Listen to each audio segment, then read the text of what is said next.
Hello students, I hope you all are fine. So today we are going to continue with the relation between two topics. Now this topic is for caste and secularization. So we are going to see the relations.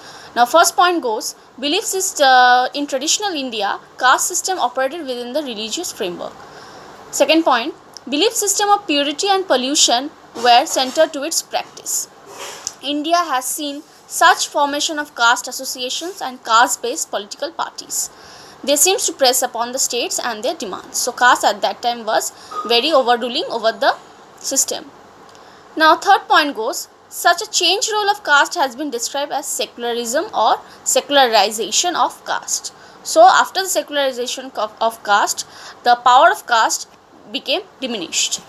Now the fourth point goes, the traditional social system in India was organized around caste structures and caste identities. In dealing with the relation between caste and politics, however, the doctrine modernizer suffers from a serious xenophobia. Okay. Now, next point goes, politicians mobilize caste groupings and identities in order to organize their powers, where there are other types of group and other bases of association.